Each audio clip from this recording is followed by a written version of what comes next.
the Louis Diaz podcast. 1, 2, 3. Lenin De La Cruz. Thank you for coming, bro. Well, thank you for having me, Louis. My pleasure. Welcome to the Louis Diaz podcast. It's a little bit awkward at the moment because we're still trying to figure out how to wear the headphones because you brought us these amazing hats. Yeah. Talk to me about the hats. I just thought it would be a good idea. And now that we're trying to figure out for the headphones not to fall, I think it's not that of a great idea. But I think they look great on us. They do. Yours is the boss hat, you know. It's Oh, is it? yeah. It's beaver fur, and mine is a bit more traditional Sinaloa style because I'm from Sinaloa. I'm from Culiacan, and this is very very traditional, like what people would usually wear in the outskirts of the city and the small towns. Very traditional. Nothing fancy. Yours is a bit more. Yours is fancier. Well, thank you. I appreciate it. I couldn't tell the difference, to be honest, because yours looks great with your outfit. Thanks. Like I said before, the cream, but I'm also wearing cream, so we could have Yeah. both worn it. But Sinaloa, Yeah. where's that? So Sinaloa is a state in the northwest side of the country of Mexico. Yeah. So you're Mexican. Yes, I already I'm know Mexican. that, but some of these people might not. So yeah, I'm Mexican, as you can tell by my outfit. I sort of plan ahead. I had Chicano. Chicano. I had a boxing session earlier, so I was coaching. So I was like, if I wear this, it's perfect outfit. If I bring it for Louis, that'd be perfect outfit as well. Nice. That's why I have my glove in the back, in the back part. But definitely, I thought ahead with the hats. And going back to Sinaloa, that's in the northwest side of the country. Yeah. We have one state above us, which is Sonora, and that's the one that is in the border with the U.S. So we are not completely all the way up in the north. But we're northern people. Yeah. Yeah. Yeah, nice. Wow. And now you're living in You're living in Melbourne, right? Correct. Are you been here a long time or? About a bit over 3 years now. Yeah, I arrived March 1st, 2022. Oh, okay. That's when I left. I went to Europe then. So I was leaving, you were coming. Great. Yeah. Where do you go in Europe? Just random places. It was just the most random trip. I ended up in Spain and France most of the time. So, a bit of Ireland. Nice. Yeah, it was great. It was an amazing trip. But well, you're like a local now. You're a bit of a local. 3 years is a good time. What do you think? Well, I think sort of. Yeah, I'm definitely used to many of the, the commonalities of Melbourne. Oh, yeah. Give us one. The coffee. Yeah, okay. To be fair, I was already drinking coffee quite often. Yeah. But here the culture is, I would say, heavy. That's true. Heavy. And the coffee is delicious, so I'm happy for that. It's hard to avoid. Yeah. You get sucked into coffee culture here. Yeah, and into also like small chat, like I'm now getting used to just randomly talking to people, like small chat, small talk, which is it wasn't as common for me because if you give me the chance, I'll probably get a bit deep on whatever because. I wouldn't be used to like just small talk. I think I get what you mean. Yeah, small talk is big here. Yeah. Pardon the pun. Yeah, but that's interesting. Is that a Mexican thing? Like that. I wouldn't say so. Say it's just you? I wouldn't say as in we don't have as much small talk culture. We definitely are very warm people, very welcoming, especially with tourists. It's like they're part of the family, but I don't think we are so deep into that small talk culture. It's a bit deeper our conversations, or we don't have conversations at all. We might just wait. But if you go to the towns, that's interesting. If you go to the towns, small towns, everyone is gonna wave, smile at you, and say like, "Hey," like if they met you, There's like welcoming, and then there's small talk, isn't there? They're two different things. Yeah, I get that. Yeah, you're making me think and reflect a lot because I'm Venezuelan, right? So And I have a lot of deep conversations too. So maybe it's a Latin American thing because people always comment on how deep I like to go in conversations. And I remember sort of growing up in my 20s, just thinking, what's with all these people with small talk? I hate small talk. I was like, I hate small talk because I found it disingenuous. Yeah, true. I found that people would ask you, you know, how you are, but actually not really give a fuck how you are. It's like as soon as they've asked you, they've already tuned out.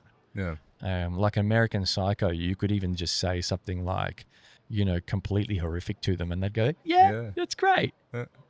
Great on you, mate." Okay, that's good on you." I Did you hear what I just said? Yeah. So, I think I saw a reel about that maybe a couple of months ago.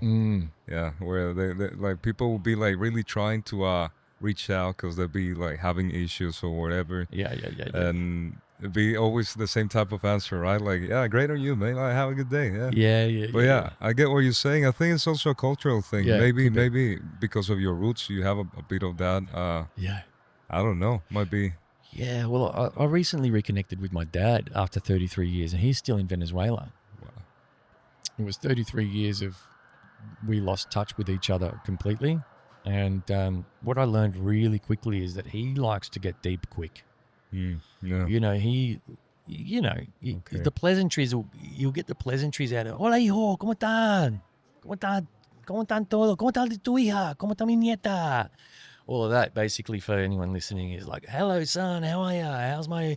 How's your daughter? How's my granddaughter? You know, all this, you know, just quick with the pleasantries. And then he wants to know about my life. How are you? How are you feeling? You know what I mean? It's like he wants to go deep. And I'm like, oh yeah, I'm used to that. It feels natural to me. Even though I haven't known this guy for a long time, it makes sense, his way of communicating to me. I think you know what I mean. Yeah, no, I get it 100%. I think it has to do a lot with the culture, you know, because I guess when you talk about deep talk, many of those things that you be, you know, talking about are probably going to be related to your personal life. And a lot of that is also involved with your family, you know, your relationships and everything. Yep. And coming from Latin American countries, the culture is heavily family inclined, you know? Yeah. So those topics that might be a bit heavier, denser, or deeper, we're probably touching on them a bit with a bit more familiarity, you know? Because being such an inclined culture towards family, that's a good point. For us, it might not be as deep. It might be something a bit more common. Yep. So I guess that's also where it comes from, part of the culture. And then also, I don't know if you knew this one, but you know, the Aboriginal people of countries like Mexico. Yes. It was societies were relying upon each other. You know, a lot of philosophy has been developed since hundreds and thousands of years ago in different civilizations, and where you have to look for yourself, you know, within yourself. But in cultures like ours, the social aspect played a key role. You were supposed to find yourself through the society, through connecting and linking and being one all together, so that you would be able to find yourself. Yes. And in other societies, civilizations, is the opposite, right? So you gotta find yourself to be in peace and harmony with the rest of society and the world. That's interesting. I love that concept, and you're the first person that's bringing this to my attention, and I can totally relate to it. There's a really great book called, have you ever heard of the author Dale Carnegie? You may have heard of his book, How to Win Friends and Influence People. So there's that book, and then there's another book called How to Stop Worrying and Start Living that he wrote, that's less famous, but I think it was a subsequent book after he wrote How to Win Friends and Influence People. And if I had to find the common ground that those two books have, is that both of them have a similar philosophy to what you're talking about, the Mexican culture of finding yourself through the community, not the other way around, or not finding yourself in the community through finding yourself first. Does that make sense? Yeah. It's finding yourself through community. Yeah. And when you think about a book like How to Win Friends and Influence People, it was an incredibly popular book. A lot of people attributed their success to the laws and rules of following those laws and rules in the book, right? And I've used it myself, and I've thought this is genius, and it's still really relevant today. If you can just stop worrying or thinking about yourself for a moment and start caring a little more about others, you'll find that your life will, it'll start to, it'll start to be enriched. That's the word I'm looking for. Yeah. And so I love that philosophy, because I think you're right. And I think that's one of the challenges with Western culture. If I talk about the virtues of the Mexican way of thinking and philosophy and the history of that way of thinking, I also take Western culture and a lot of the social problems we have today, and a lot of the problems with anxiety, and a lot of the problems with depression and stuff like that. And I feel like, of course, when you're too focused on you all the time, all you start seeing is the holes in yourself. And of course, that'll give you depression and anxiety. But when you start thinking about your community more and go, okay, I'm not perfect, but that person over there, they need my help, so I'm going to do that. Or, I'm going to be a good neighbor today. Yeah. You know what I mean? You'll find some level of joy or satisfaction or even belonging in that way of thinking. Or a purpose. Someone that didn't have a purpose, all of a sudden has a purpose because of the community, and maybe they didn't have a purpose of their own. I think it should be a mix of both. Dale Carnegie is definitely a very influential figure in the world, right? Yeah. And I think I read that book twice. You did? I think I should read it again. How to make friends with friends and influence people. I read it in Spanish though. Cómo ganar amigos e influir sobre las personas. I love it. Yeah, my dad introduced me to this book. I think I was probably about 15. But you know what? I think at the end, this That's a book, good role model. It's a fantastic book. I still think that, you're doing all of this with not as selfish, but maybe you're trying to get the ways that you want in a way without negatively impacting others. I think there's a fine line there that we have to be very careful of when following this. Like, this is a fantastic book, but we definitely should be looking at society a bit more. If you have a tool like Dale Carnegie's book, we also have to have like, it can be used for good and evil. Exactly. Yeah. Exactly. I like this point. It's the same coin, manipulation. Yeah. Is one side of the coin. The other one is persuasion. Yep. But it's the same one. How do you use it? Yeah. How do you use that knowledge that you got? Like, you can get away with things or get your way by connecting with people in the proper way, in the best way possible. But if you're also caring about them, like, like the Aztec culture would, like the Aztec philosophy was. By the way, Aztecs, they would refer to themselves as Mexicas. Mexicas. That's why we're Mexicans, right? But a few hundred years ago, someone from the U.S. Referred to them as Aztecs, an anthropologist. Yeah, and that's why I got like spread out like that. But anyways, going back to that, like like the Aztec philosophy, I think.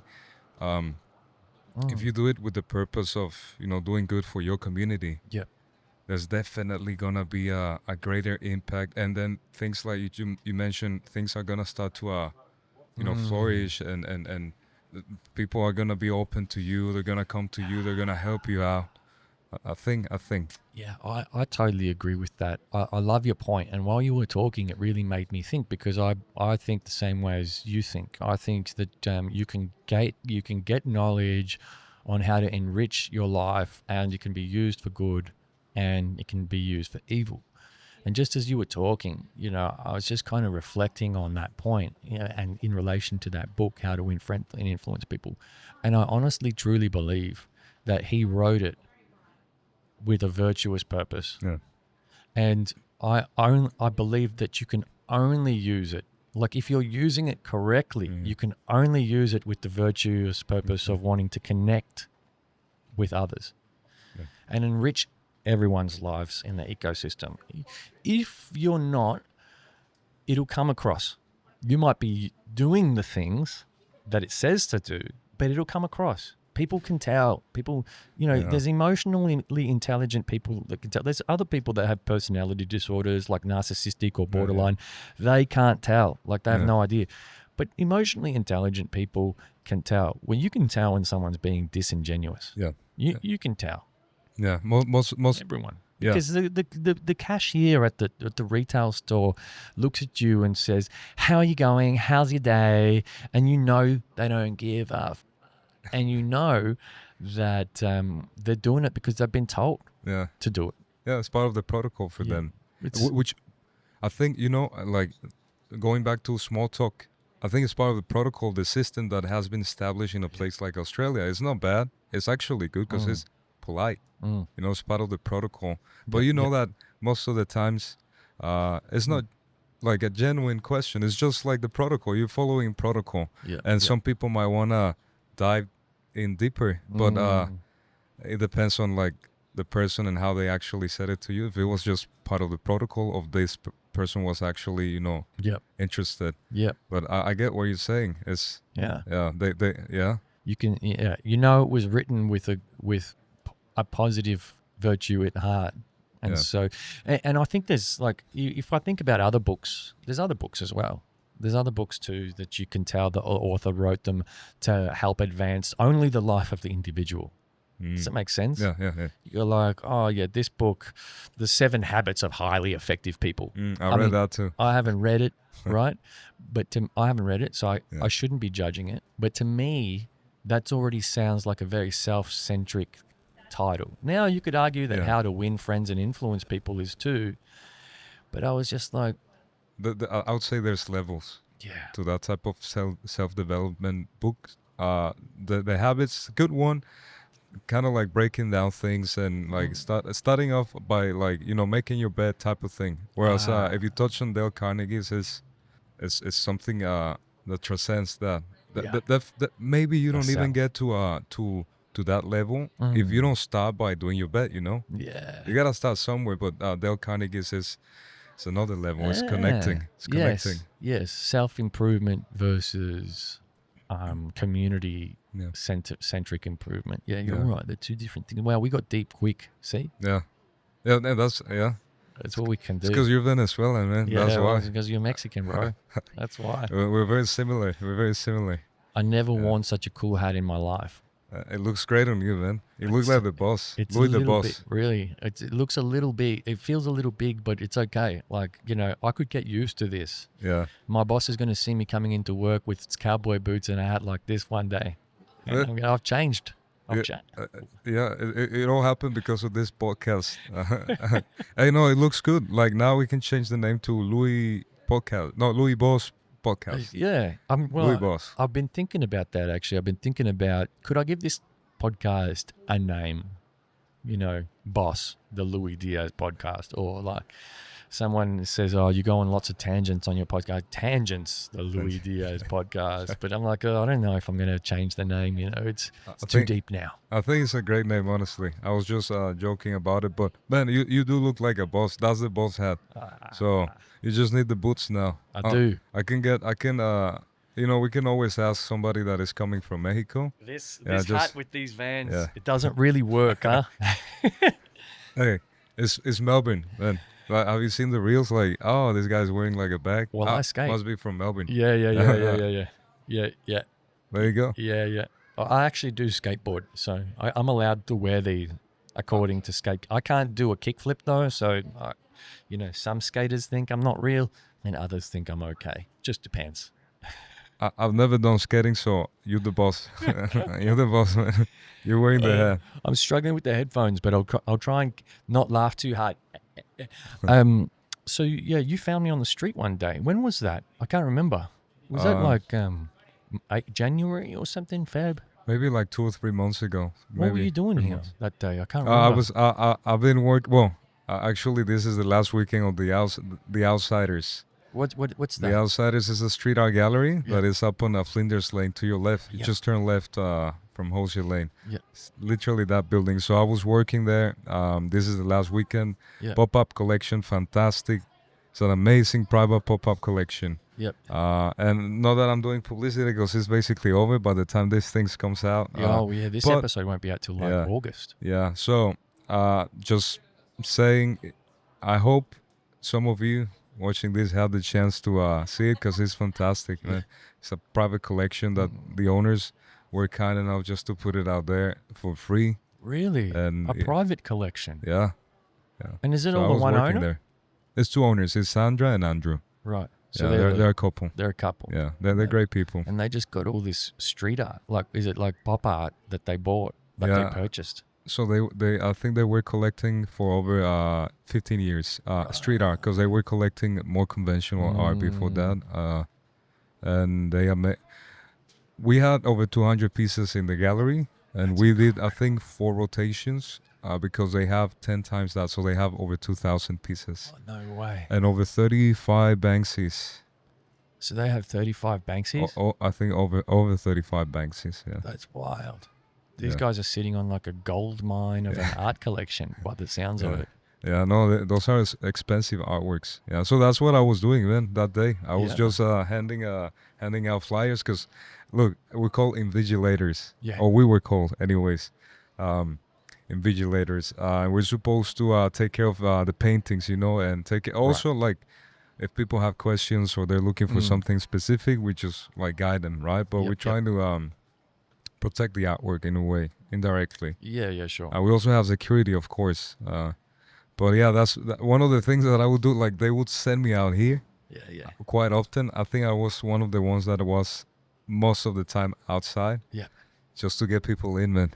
Yeah. Get people in, because I don't know. It's not that I have a super easy way with people. But sometimes, I guess I sound convincing. Yeah.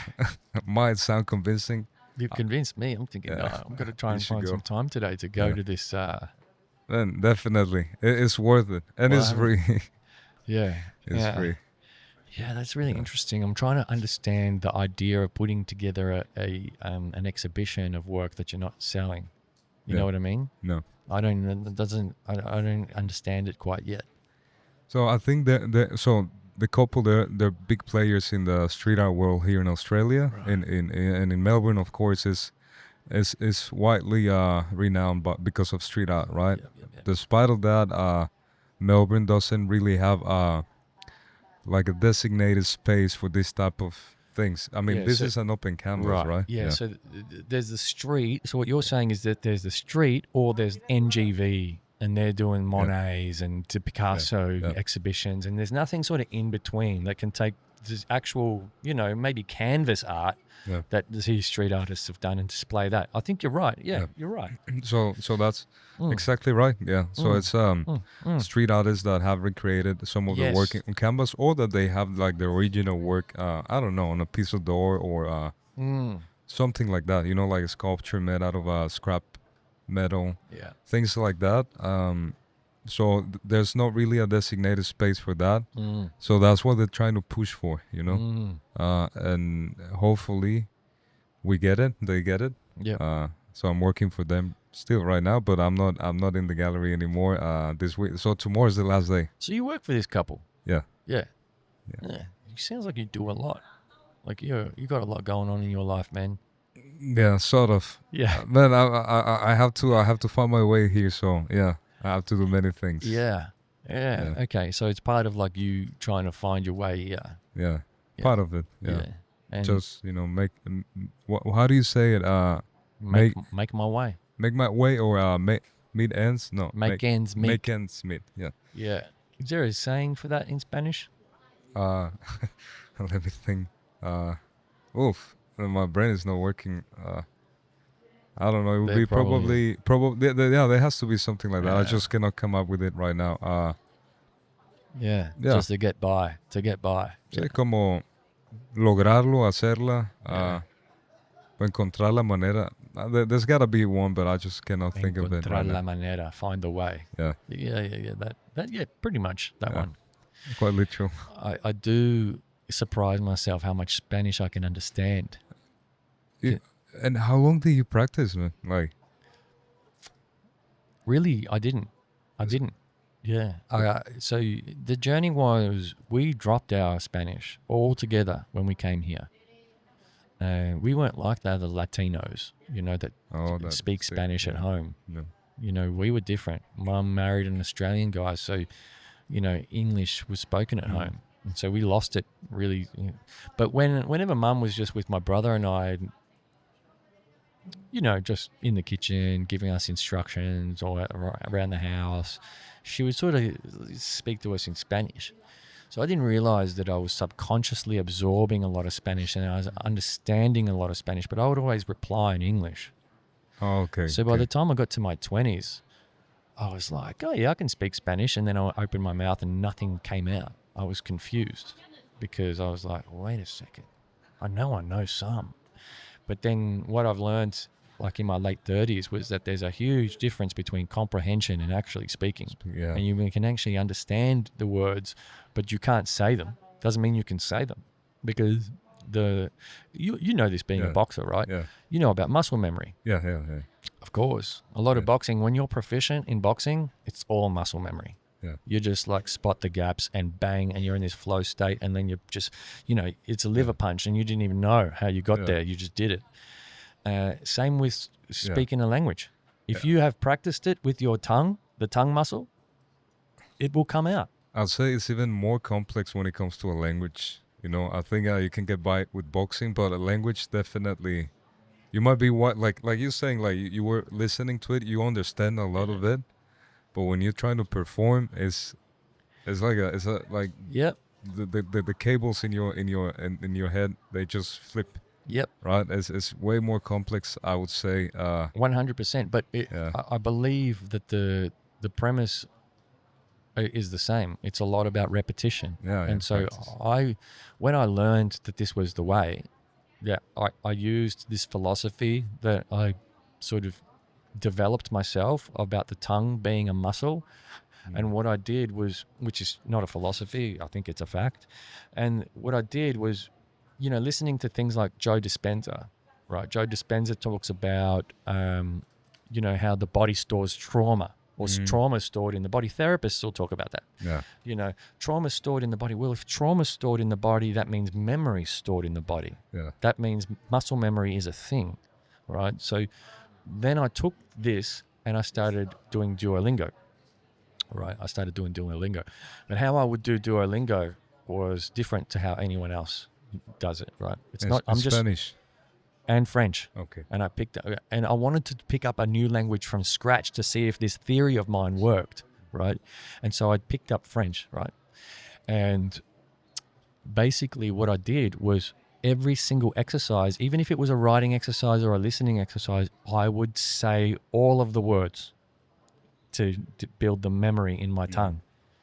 By the time I got to France, French people were like, actually, your French is pretty good.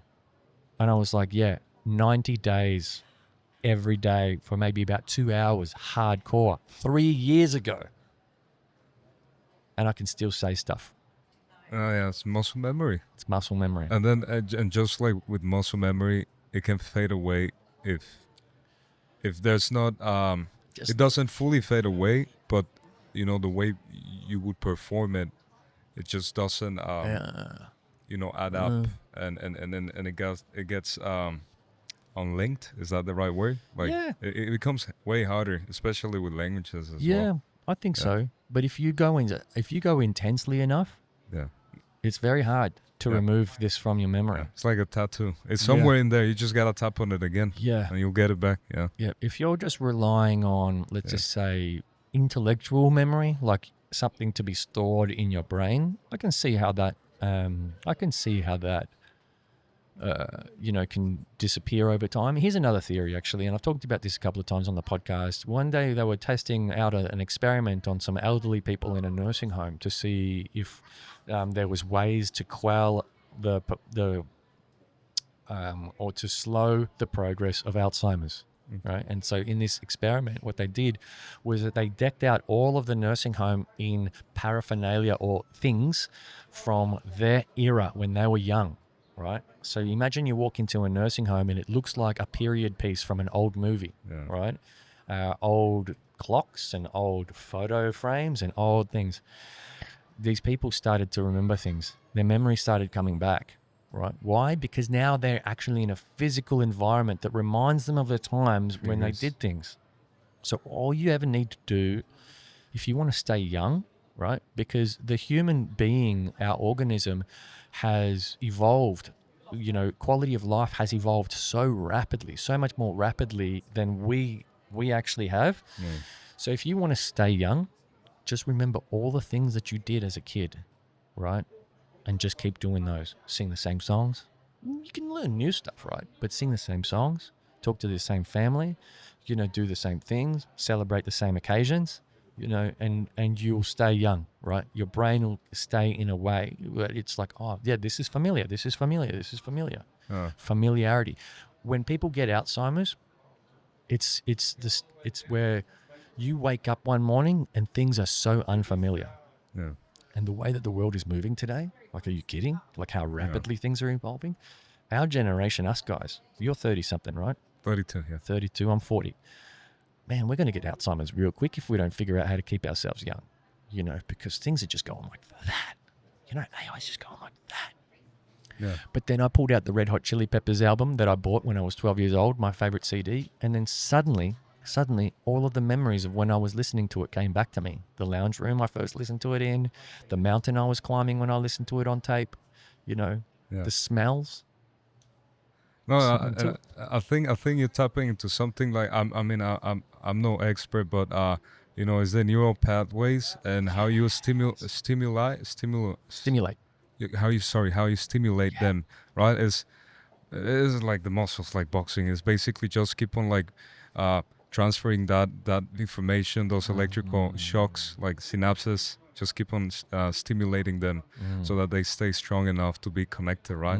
Otherwise, you lose those connections and those neural pathways, and then the information stops traveling, I guess. Yeah. But what you're saying about the songs is, and then what you say about the older people. Yeah. I guess they were triggered by those factors, I guess, and brought the memories back. Yeah. I still remember songs, man, because I did take French lessons, French classes when I was when I was in high school. Oh, that's cool. Right. So my la madame, we used to call her La madame, the teacher, la maestra. See, and so she would play songs to us, right, in French as part of the learning curve, the learning process. And there's songs that I still remember that a lot of my not my friends, but the people that I was in class with back then, they like, how do you remember that, man? I don't know, and I can still sing that. Yep. It's embedded in there. Yeah. Rhythm and music, and rhythm, music, and flow. And it definitely helps. My ex-girlfriend told me that she studied linguistics, and she then did an experiment on a group of kids in Dubai with another teacher. That teacher would just teach them English, the regular way, and as part of her, degree, final paper, she decided to do an experiment where she would teach them English through hip hop. So teaching them hip hop songs, and they were clean hip hop songs. Oh, well, hip hop is not easy, man. They were clean and simple. Yeah, like it had a hip hop beat, but it had words that were fairly at their level, right? And she said that all of the kids in the hip hop class outperformed all of the kids in the not hip hop class in English, just because the music and the rhythm helps. It's like a motivation to keep the words in, because you're enjoying it, so you want to say the words. Man, it's exactly what you're saying, and I'm gonna touch back on boxing. You know, there's exercises that all they're for is rhythm. It's so that you pick up a rhythm. There's this floor to ceiling ball, or also called strike ball, which you can use it different ways, but the main use for this one, and not a lot of people know. Which one's that? Is that the one that goes from the floor to the ceiling? That's a string. That's the one, but there's a ball in the middle. Yeah, that one. So it has it's a multi-purpose piece of equipment. Yeah.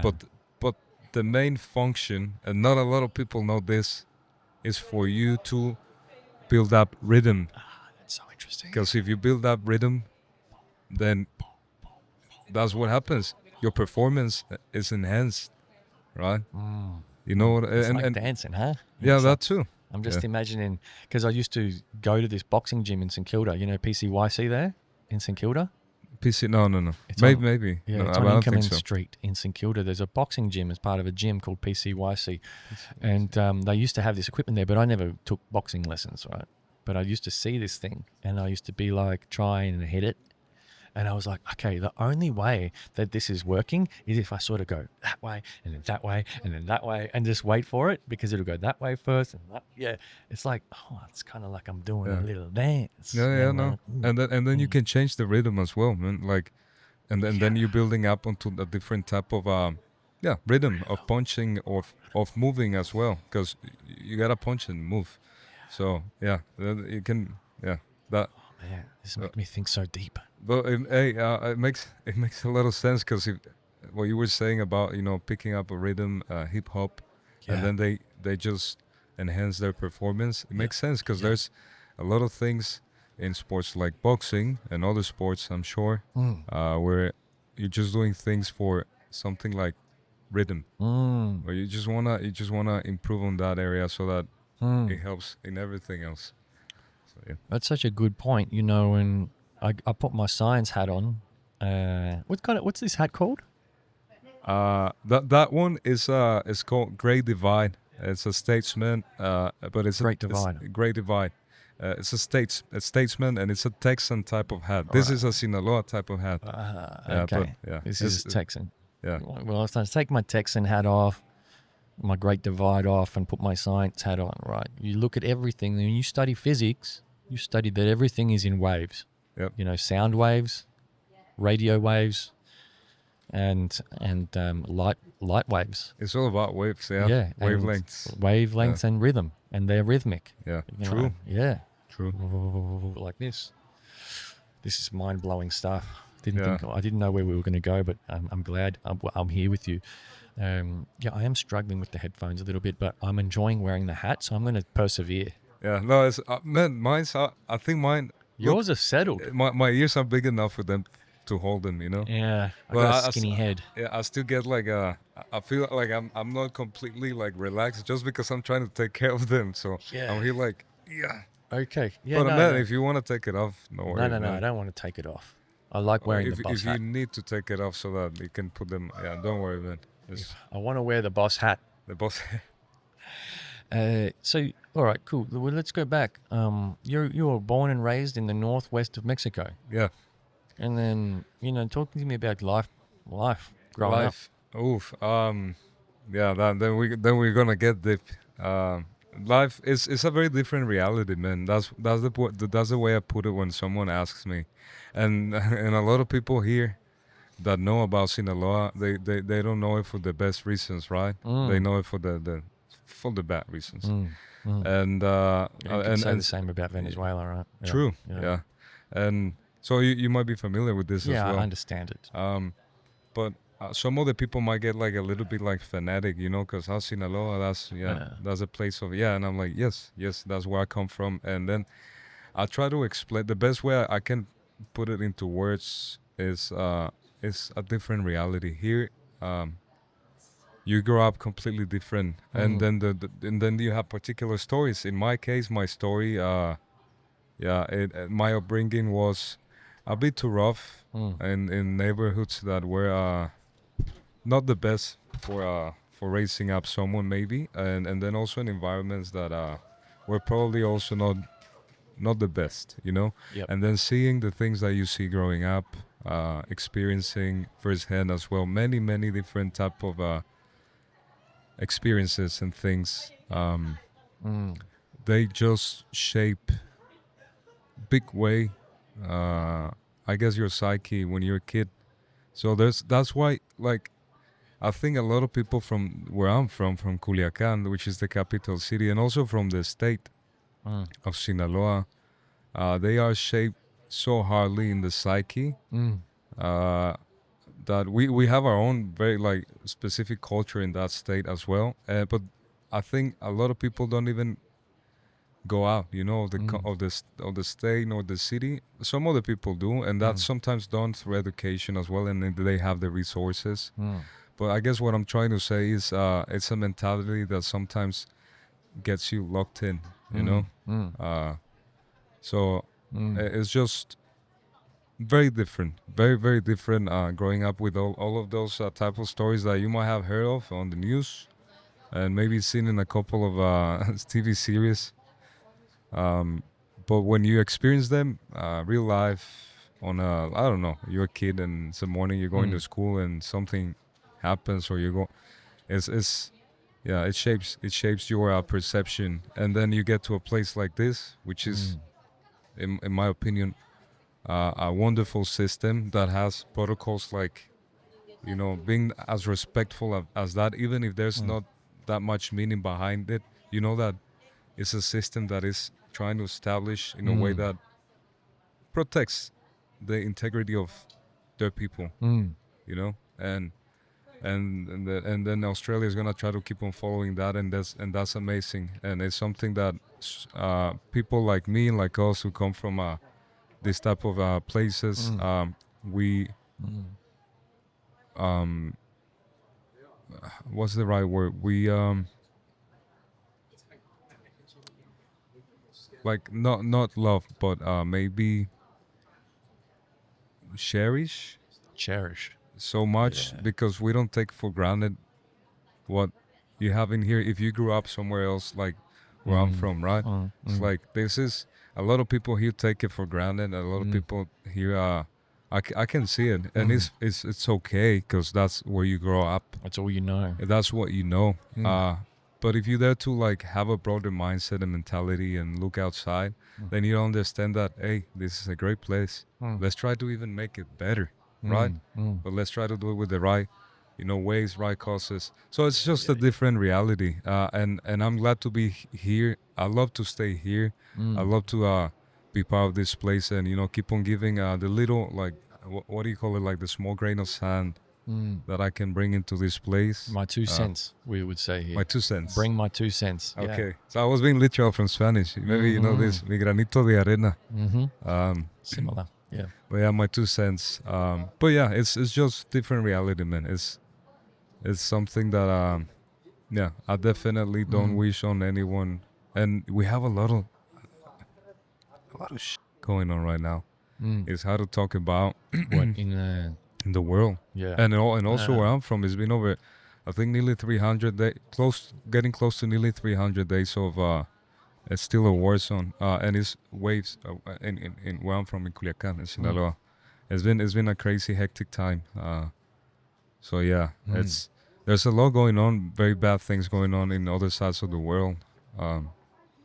And I get emotional when I talk about these things, because I've always wanted to do something, you know, like, I guess being the big brother, you know, I got my complexes of trying to, you know, do something about it. Like, if I see an injustice happening, I might be the one first stepping in, like protecting that kind of stuff. So seeing these things happening, yeah, it sort of like breaks my heart a little. Yeah. So I guess, yeah, being in a place like this is good. Having this conversation right here in Hosier Lane is fantastic, man. Yeah. I don't know. We are lucky. You're right. I do forget that, because I grew up here. You know, I came here when I was 4, you know, and it's all over new. And for me, there was a bit of hardship and turmoil here as well. And it was different. You know, I talked about this on another episode. Like, one person's trauma and another person's trauma, you know, subjectively, you know, one could be worse than the other. You know, like your family got killed in front of you is worse than getting teased at school. But inside the head of the individual, the trauma is the same. The level's the same. Yeah. And so, you know, I like to make sure people understand that there's relativity, you know, inside inside each individual person, and not to judge, go, oh, that's nothing, because I feel sometimes judged. People are like, oh, you grew up here, what would you know? Especially Venezuelans. Like, you know, they're like, some of them are cool and some of them are bitter that I got an opportunity that they would have, feel that they wouldn't have taken for granted as much as I did. Well, you don't know. But I guarantee you, if you came here when I did, Yeah. you know, Yeah. we'd be the shoes not on the other foot. You know what I mean? And so you know, I dealt with racism and stuff, and you know, a lot of family, I guess you would call it, turmoil, which made my development here very challenging. Like, you know, reading, writing, I was always behind because there's just so much shit going on at home.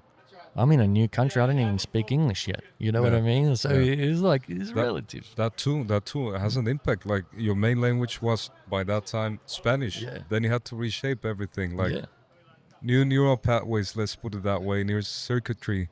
Yeah. 4 different schools in 4 different years, 4 different homes. Yeah. You know. No, definitely, man. Like, you know, look, yeah.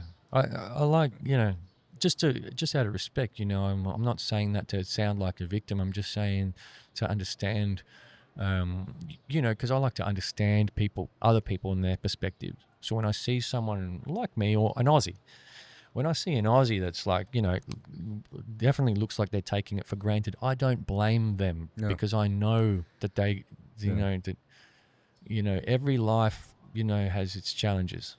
Some are more challenging than others, you know, and you're a privileged white kid that grew up in the rich suburbs here. Oh, you got a lot of family expectation, you know, and if you don't end up in that law school, your dad will think you're a loser and disown you. That's not a pressure I want, you know. That's not a life I would want to live. And so I think it's all. I try and find peace in understanding that my journey is just one of many, and that the things that I felt so hard done by that's just part of my journey, you know. And it's not theirs. You know, they get to go on holidays to Europe every year, but they also got to deal with that problem. I'm glad I don't have to deal with that.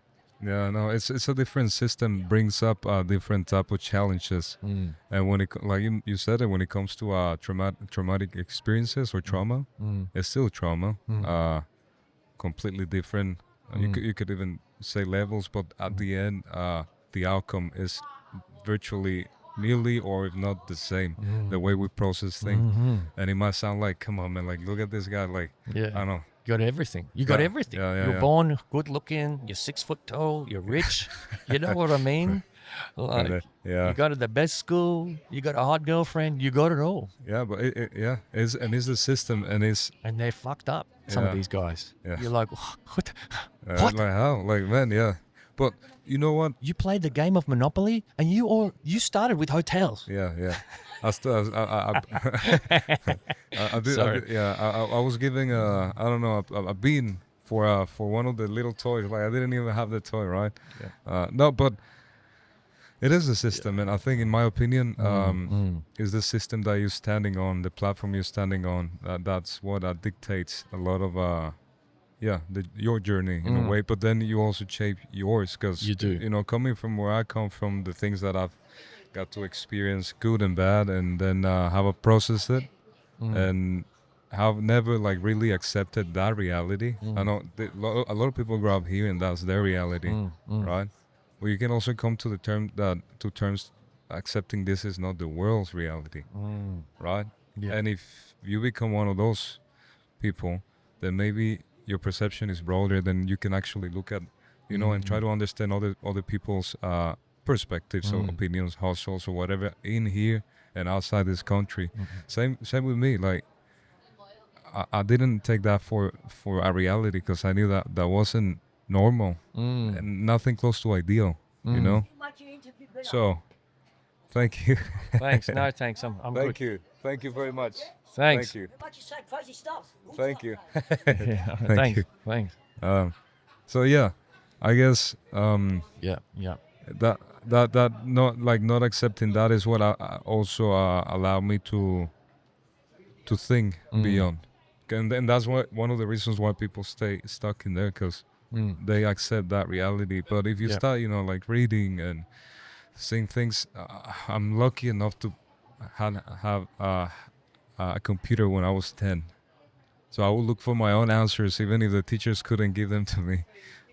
in the old style fashion in Google, like all Google. Yeah. When you used to you had to connect the internet manually and all of those type of things. So I was lucky enough to be living in that era when I was 10. Yeah. So that's what helped me open my eyes and not accept something that was not only far from ideal, it's completely the opposite. Now if people here, if they had the tools and then they did a little bit of their homework, then maybe those are the people that walk around us that are like aware of what's going on in this society, in another city, in the country, and also outside of the country. And they are the ones that probably don't take it for granted. Now there's also the other ones that had to hustle, and definitely those ones don't take it for granted either, because they know the other part of the reality within the same country, which I think you're one of those. You had to like really fight for it and push for it. Yeah. So you know what it is. I was reluctant to accept that for a long time. I was like, can't just things be easy? Yeah. You figure out that's not what you were brought here to do. You were brought here to sculpt yourself. Once you accept that, remember when we were kids, right? The adults would tell you, if you sit like that with the bad posture, you're going to grow up like that crooked tree over there. Did anyone ever say something like that to you? Like, you see that crooked tree? Yeah. And so, you'd be in the garden and you just stick a stake in the ground and make sure you tie that tree, and you go home and you sit at the dinner table and you're like, yeah. But yeah, when you realize that no matter where you come from, what you do, that your job here is to sculpt yourself, like to mold yourself like a bit of clay into like the person that you want to be, and you accept that it's not going to be easy, and it's fine. No. Sorry, I went on a tangent there, but I do like what you said. So was it that you had access to the internet? Was that what sort of, I feel, like you were able to have access to things that were happening outside of your own reality? I think from what I remember, we're gonna dive in memory. From what I remember, my memories go back to 4 or 5 years old. Yeah, right? me too. Yeah, right. So that's 3, like 4, everyone else, probably. I remember 3 years old as well, but like blurry, Yeah. But when they start to like link one after the other, it was probably getting closer to 5, or I was already 5 maybe. So what I remember, and then this is what my parents tell me is, and then the people that met me when I was a little kid, they said that I would ask questions, like every other kid, and then I would think of, what was happening around me, in an unusual way. I would come up with my conclusions, and then I was most of the time by myself. My parents were too young, and I would always be experimenting with things, whatever, just playing by myself. So that curiosity, I think, was there, like every other kid since I was little. It's just when the computers, and in the meantime, I was, reading school and all those things, reading the books every now and then that I was provided with, playing video games as well. Man, I started playing when I was like 6 or 7. So that also, I think that also helped a little bit in the way I was dealing with situations, problems, and how to solve them. Right? I think that stimulation was beneficial until it's not. Right?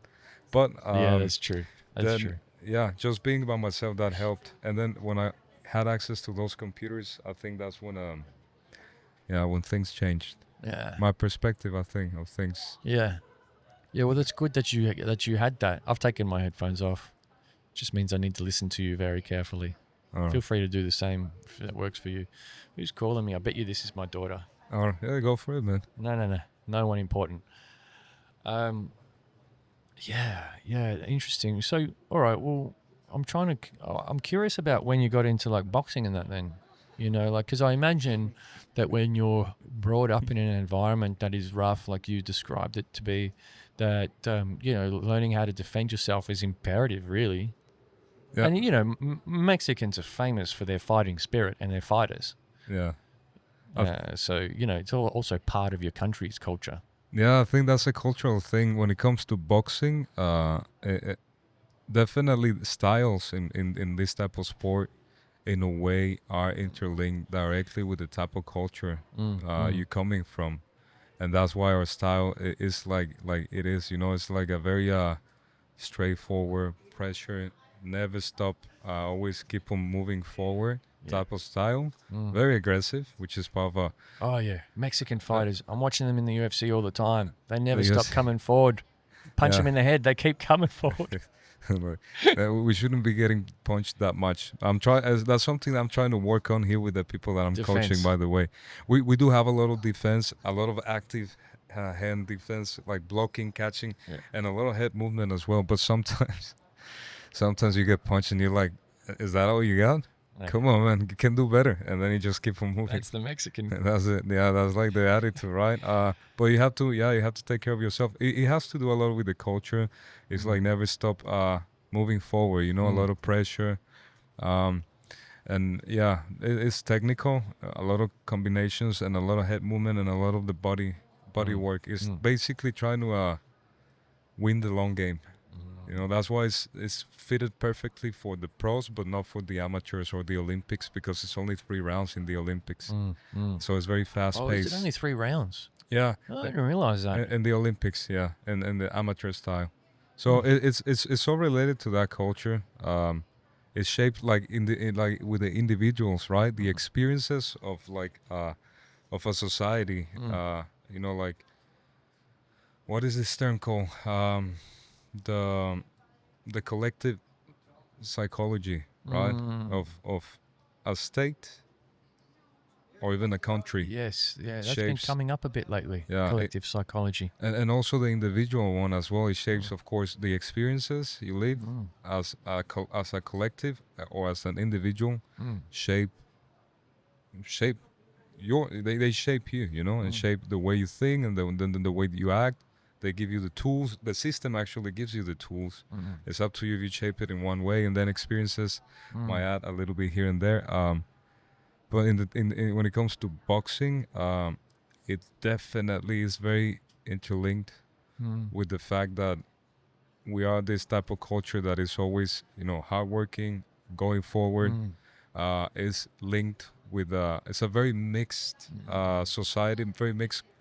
Few hundred, like not few hundred, like 130 million people, where nearly half of it is, you can trace it to indigenous, aboriginal, and then the other almost nearly half Spanish. So we just mixed in a way that both of our traditions and culture are like interlinked, and it's a mix. And you're talking about the Aboriginal people, the last empire were the Mexicas or Aztecs. That was a warrior society, man, just like in Sparta, like 300, you know, like the movie. That was the system. So if you were born poor, the way to raise up to get to the level of a priest, which was the second highest, just underneath like royalty, was to be a warrior. And there were different types of warriors, you know. So it was a warrior society. There was a warrior school. They would just send them to be trained as warriors. So by the time the Spanish came, it was a warrior society. And then they mixed war mixed, and then all of the oppression and everything. So you have a collective psychology or consciousness of people who are always like Fighting. fighting against each other, against everyone else. When we get together, that's when you get everyone together aligned against whatever is coming from the outside.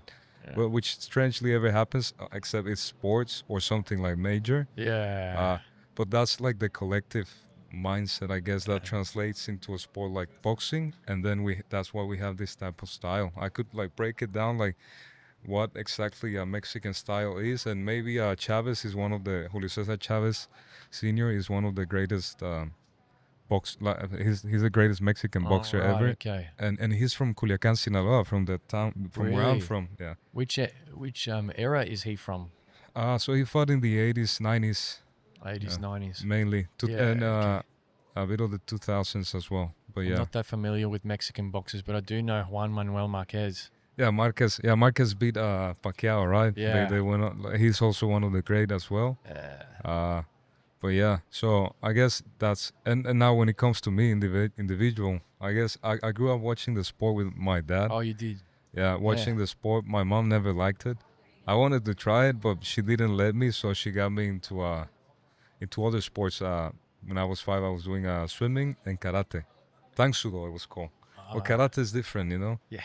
And by the time I was 5, I was in my first fight. My first fight when I in kindergarten, man. No, preschool.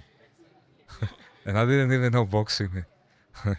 And yeah, and I got in trouble, you know, the tension, like. Yeah. As a 5-year-old. Yeah, and then I have many other stories, right? But it's you going back to what you said, because I went on a tangente. No. This is what we do. This is what we do on this podcast. Tangents, remember? Tangents.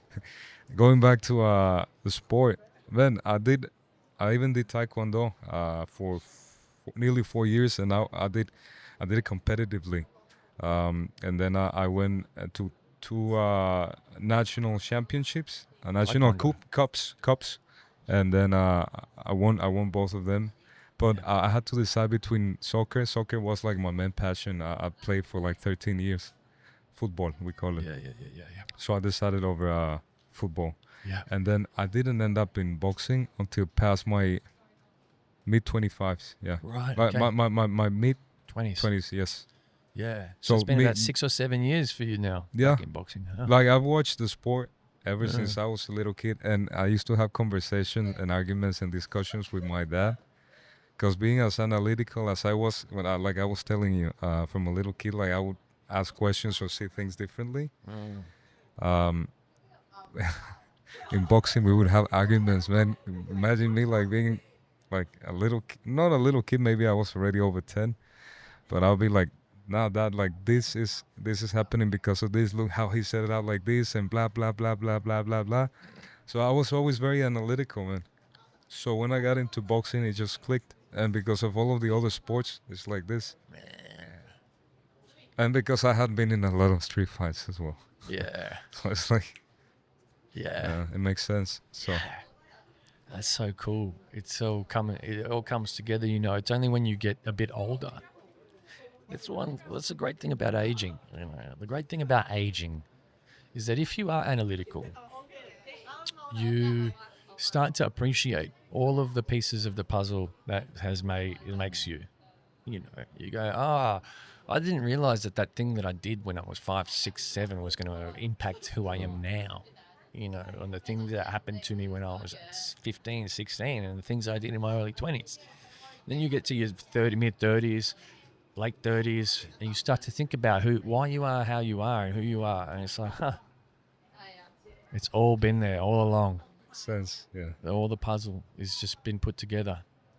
And now I have to, you know, make it work. And now, if still strong enough, you can actually move the puzzle a little bit. Like, you know, sometimes you might make something out of a piece that maybe you think it wouldn't come together to another one. Whether you're creating something or not, you can actually move things, you know, because you're older, you're like mature.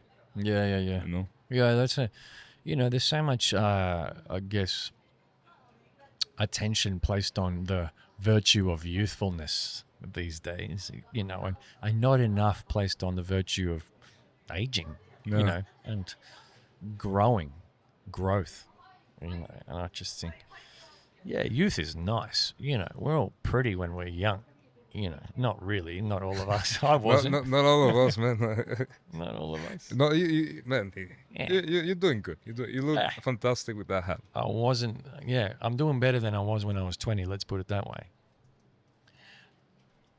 Exactly. Man, I think we're good, man. We're Latinos. We get better with age. There we go. Like, it's just like with wine, man. Yeah. I love that. Yeah. Yeah. Okay. So you took up boxing only 6, 7 years ago, maybe 8, close to 8, even. 7. Yeah. Yeah, 7. And you know, the other thing that you told me when you and so are you competing at the moment? No. I want to compete, but I've been getting sick, man, because I get sick from respiratory things. So linked to meningitis. I got it when I was 8 months. Oh, But really? yeah. But I want to compete this year. Hopefully August. Yeah. Yeah. Like an amateur boxing night or something like that, you know? Yeah, like an official bout from Boxing Australia. In the amateurs. Right. Yeah. Cool. That's Yeah. cool. I was already offered, pros, but I don't think I want to try first the amateurs here. Yeah, of course. You got to, hey, baby steps, yeah? Yeah, Baby yeah, steps. yeah. No, I want to try that out, and then I don't think I'll see. I'll see how it goes. It might be just a bucket list thing, right? Or once you get in there, you might love it. I'll probably do it. No, I love it, man. I love it already. what I mean? I go in the ring, even if it's not a sanctioned bout. I go. Sometimes I'm very stupid, and then I get in the ring with people that I shouldn't get in, that are way heavier than me, and it's just because I like it, you know. Yeah. So this stepping in, I know it's not just like a bucket list. It's just I like it. Yeah. But if I want to do it, I want to do it right with the good right preparation, because I'll be stepping in with my little tribe, you know. So I want to lead by example as well. So I've been getting people ready for nearly 2 years now, that most of them were like blank in the sport, and they're about to get into competition, and they're getting good. They're getting really good. So I want to lead by example. Yeah. And I want to do it as well. It's just, it hasn't been the right timing yet for me. I've been getting sick. And then winter is coming, so we'll Yeah. see. Winter is coming, Game of Thrones. What about you? When are you going to try boxing, man? Oh, man, no. Yeah. Know thyself, you know. I love boxing, you know, as a form of exercise, and boy, does my body change. Even in just like a month of just casual sessions in the gym. Jeez, I'm way fitter. I'm lean. But man, it's just I think it's the hardest sport for sure, because my heart just can't handle it. Yeah. Like, it feels like my heart's about to jump out of my chest. Like, I never sweated so much. Maybe I did when I did vinyasa yoga. Vinyasa yoga in a hot room. Okay, the hot yoga. No, it wasn't Different. officially a hot yoga. It was different. It was just a hot day that day. And we were in an upstairs room that had lots of windows and the sun was coming in. Just happened to be hot. And I was doing 1 hour vinyasa yoga. You've done vinyasa yoga? No. Okay. Vinyasa yoga is one where you do basically, you go through the whole cycle of poses, from like laying down to up, and then, you know, this, you know, and there's a whole cycle, and you do it rhythmically and you do it non-stop. So imagine you're doing this exercise, that exercise, down, push up again, do this. And it's easy. It seems easy until you get to cycle 10. And then you got 40 more to go. And it's like, oh my God, just drenched in sweat in this room. Only boxing's done that to me before, just dripping. And I look after my health a lot as well. So one of the things that I've developed is not necessarily I wouldn't call it a comfort zone, but I understand where I'm optimal, where I kind of need to be from a fitness level to sort of remain fit, but not go too hard, because when I go too hard and I wear myself out, bang, I'm sick. Okay. Sick, I'm done, I'm cooked. And it impacts me, and I don't come back to exercise for a while. So with me, I'm just like, boxing's that sport. Plus, I've been hit in the head too many times already in my life. Really? Yeah. No, me too, man. Yeah. Been hit in the head a lot, and I have respiratory issues from broken noses and stuff. So yeah, you know, I picked fights with people I shouldn't have. Yeah. In a state that I shouldn't have been in. The health fits you well then, man. But you know, you learn from that. You know, you learn from that. Sometimes there's just, you know what it is? You learn the humility of there being a bigger dog out there in society. All these people that just get on their smartphones and leave comments in the comments section that don't have actual repercussions. Yeah. You know what I mean? When you pick a fight with someone that kicks the shit out of you, you start to develop a bit of a humility and a bit more respect for the way you should carry yourself or in society. That's something like boxing does that, even if you don't get the beat up, even if you don't get it. But you know there's someone in there that can. Yeah. You don't have to get beat up. you know there's someone in there that can. And then You're like, oof, wouldn't want to step in the ring with that guy. Yeah. And then people that come in the ring, like the gym with that attitude, like they don't need to be beat up. They just realize it, and then they follow the example of this guy not beating up everyone. And it's like a domino effect. Like now they reshape their whole thinking, and then they no longer behave like that, and then that even translates into the street. You know, boxing, rather than making you violent, if you do it properly, if you do boxing like you're supposed to do it, I think it's quite the contrary. It might even help you de-escalate situations or step away when you have to step away. 100%. And use it as a last resource. Yeah. Very last resource.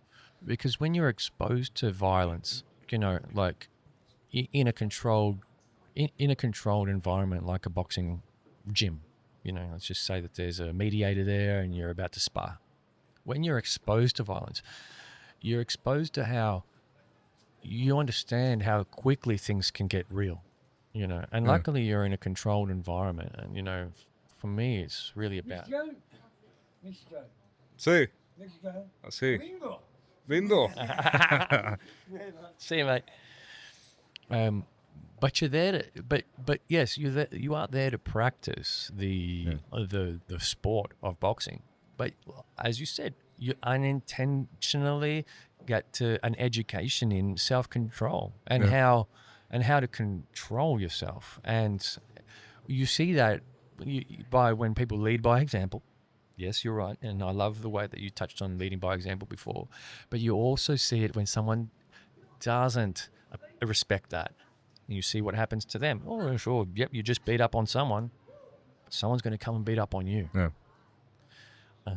And when you start to develop that, I think society becomes a better place when you have an appreciation. Because at the end of the day, you know, there's really nothing stopping people from being violent in society other than self-control. On themselves, yeah. But in a society, and look, Joe Rogan talks about this a lot, and I do appreciate the virtue of how he considers martial arts as the virtue of martial arts is about learning self-control.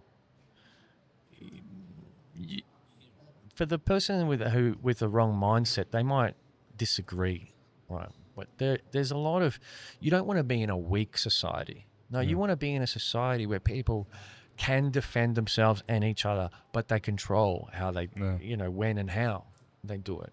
You know, that's the kind of society we all want to live in. You know, where we don't get bullied, we don't get picked on. But if we do, we're able to defend ourselves. Yeah. I don't think there's any virtue in being in a society of people that's weak. You Yeah. know? Because if you don't get that education that you get in that boxing gym, you also potentially become that person that's always verbally bullying people, picking on people, manipulating people. Yeah, and I think, living in a society like that will probably make the way for some of those other people like bullies to be in positions of power. Yeah. And if we let that happen, and it's a nightmare like it's going on right now in some parts of the world where people were led into positions of power that they shouldn't be. Now, if you have a strong society that is capable of doing, you know, even harm to protect their collective integrity, like they're gonna do it. Or you have like the duty or you know, to do it, to protect your society, your people, your family, yourself. And I agree with you. It's to have the capacity to inflict any sort of damage, whether it's physical, emotional, psychological, but to decide not to do it unless it's extremely necessary. And then you're gonna touch in the art of war and being cornered, and then that's the only you know, the art of war, right? There's nothing more dangerous than someone that, you know, is prepared, has all of the knowledge and the training, and is cornered and is ready to fight and die if necessary, but to fight for his life. And I guess it's being that, like being trained, being prepared, and not to decide not to use it, like have the capacity of even evil just to have the capacity doesn't mean that you're gonna be evil or you're gonna do it. But if you, I think if you're conscious and you're aware that you, myself, and everyone has the capacity for that,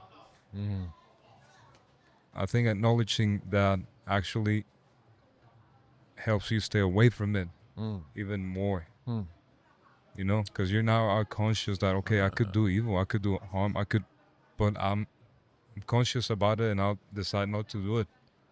You know, and that also adds value to the type of person you are, I think. I agree. You know, I'm getting a bit philosophical here, but you know, like I look at those two extremes, good and evil. I look at those two extremes, and they're over here. One's over here, one's over here, and most of us sit somewhere in the middle. Yeah, great area. Yeah. With the capacity to be evil, and some people are practicing, you know, evil things. Yeah. If I looked at which of those two polar ends is easier to get to, I'd say evil is easier to get to. I would say that as a human being, if I wanted to maximize my potential in this world and choose the easy way, you know, and do it as easily as possible, I'm doing evil. Yeah. You know how hard it is to aim for ultimate good? You know how much pressure there is on yourself to not slip up? Yeah. You know, like that's a very difficult thing to It achieve. is. But evil, on the other hand, that's constantly slipping up. That's being evil. That's constantly fucking up. And if I do a little bit of good here or there, it doesn't matter. It doesn't detract from me. Yeah. I'm still mostly evil. To aim to be a good overall good human being, that comes with so much responsibility and pressure. And I think that's why there's so much evil happening in the world. People look at the ideal version of themselves that their soul wants them to be on the inside, right? And that's unattainable. It's too unattainable. I'm rejecting it because of how much pressure I feel by just the idea of attaining that. Does that make sense? No. Or have I just disappeared into a rabbit hole? You know what I mean? Yeah. You. You know what reminds me of, like, here's a notion that I learned when I was in my 20s. I used to read a lot of these memes on the internet, these motivational memes. And one of them said something like, you know, it's not fear of failure. It's not failure that I fear the most, it's success. And I was like, why can I relate to that so much? Why can I relate to that so much? When I read that for the first time, it was like something had really resonated with me. It triggered this idea inside me that somehow that really does make sense to me. Somehow that's the reason why I keep going out every weekend and getting drunk, even though I'm working on this children's book. Even though I have this project in my life that I know is going to bring out the best in me if I stay disciplined and see it through. There's some fear of being the ultimately good version of myself that I can be that's holding me back and keeping me comfortable there. You know what I mean? And then when you realize that, I think for me, the point where things started to change was when I realized that there is never a place that you enjoy staying too long. And actually the process of trying to be ultimate good, you know, or the best version you can be, the process of it, not the end destination, but the process of it is actually quite fulfilling. You know, when you start to tick little boxes like, oh, I was a good neighbor today. I helped a little old lady across the road. And then you start to see what's going on in parts of the world that you're talking about. And you realize actually what we don't need is more power. What we actually all need collectively, because you talked about the collective psyche before, what we all need and how we can all change this is by being a good neighbor. As soon as you say good morning to your neighbor in the morning, the world starts to change. No, it's a domino effect. Yeah. You cannot change the world unless you learn how to change your world as a neighbor to your, and when I say neighbor, yes, maybe I am literally talking about the person that lives next door, yes, but I am talking about fellows in the laneway here, this gentleman over here. You know, when you learn how to smile and nod and say good morning to someone, only then are you capable of getting to that place. But you're not capable Hey, otherwise. and then we go back to the system and the protocol. Even if it's not genuine, at least the effort is being made of, hey, how are you, mate? Good. Maybe that does resonate with someone, and maybe this someone asks this question a bit more genuine. And if he or she gets a reaction of like good, and you and a deeper conversation happens, you know what I mean? Like maybe that builds up to something else even better. But I guess the protocol, sorry, the baseline and the system and the protocol is here. Like in Australia, people are trying to really Yeah, small talk, aim for that, you know, like jovialness, Yeah. joviality. Yes. I don't know what you call it, but it's just jovialidad, yeah. in general, But you go back to that, whether it's in a way, right? Whether it's civilized vibes. yeah, whether it's genuine or not, I think we should push for that. I like to think that if you stay genuine, it's definitely gonna be a bigger of a push on that domino effect. But not everyone has the desire or the energy Well, or the capacity, yeah, you're to, right. to stay like genuine on that, and but they follow protocol. But and it's then not required 100% of the time. Yeah, Even if people were doing it 50% of the time, imagine power of that. 50%. Okay. Today I'm sick. I don't have capacity for that. I was talking about this with this guy a few nights ago. We had a discussion about AI, and he's building an AI system that he feels he's trying to design to help, save humanity because of the emerging threat of AI and catastrophic events. Yeah. And I did a little bit of research after the conversation with him, and I understand where all these calculations are coming from about the possibility of catastrophe. I understand how they could get there. And so this guy's trying to design this AI with the idea of and code into it what love is. So he has to come up with these definitions. And it is very complex. But well-being was one of the things that came after love. And he said, well-being is the capacity to love. If you're feeling sick, then you can't really love. Well-being is like when you're at 100%, you can help your neighbor across the street, go and get bread for the other one, wave to the other one across the road, kick back and watch a game of your favorite football team and smile all day. That's well-being. That's what we always strive for. We don't realize how much we rely on each other. It's my one challenge with living in today's self-centric world, is that we don't realize how much we actually rely on each other, because everyone's hidden in the shadows. The garbage man just comes and collects the garbage at 5 a.m. He's invisible. And so, part of what I'm trying to do with this podcast as well is just to make the invisible more visible. Yeah. Just so that you can understand that you have a place in society. If you feel lost, if you feel purposeless, if you feel scared, no, you shouldn't be. There's people out there waiting for you, that need you, actually. Yeah. As a 20-year-old, there's 12-year-olds.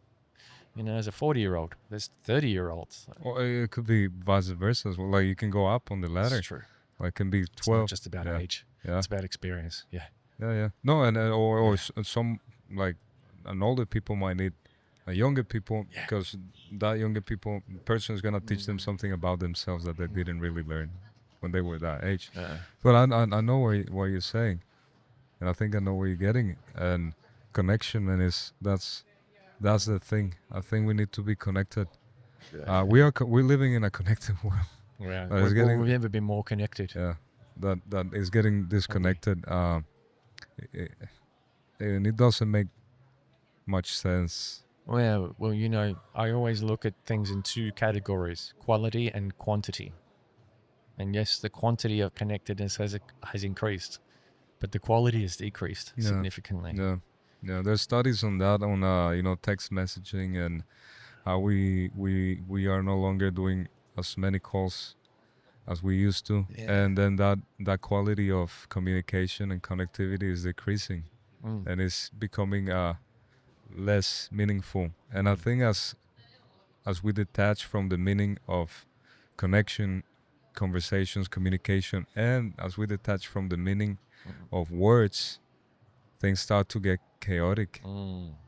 Because if people don't put the importance in the words, then the gap is not that big when it comes to actions, you know? If words are said so easy nowadays in comments, like aggressive, violent, you know, bullying, cyberbullying and all of that, if words are said or written that easily, the gap is not that big. Yeah, they might be protected by the internet, but the gap is not that big, you know? Yeah.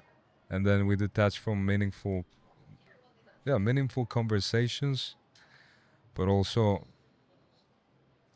yeah, I guess meaningful Outcomes. meaningful human beings. I don't know if I'm making sense, but yeah, we're becoming less as humans, meaningful as we detach from the importance we have in our words and actions and the way we touch and communicate with others. I think I think we should connect to our roots, you know. Oh, and 100%. and the way to connect to that is to do it through, you know, ancestry.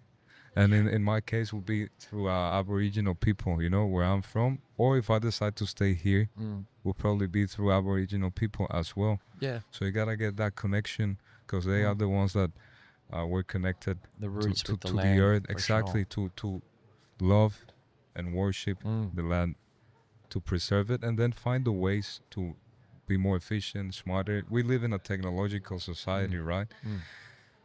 But I think as we detach from the importance of our own words, that's when chaos come in, and it also comes this sense of entitlement. And I think this sense of entitlement is what is causing a lot of problems overseas and also in this type of society and system. And the way to, in my opinion, to fight back entitlement is through nature, through the connection you have not only with others because they're part of nature, but actually with the animals, with the land. And how do you do that?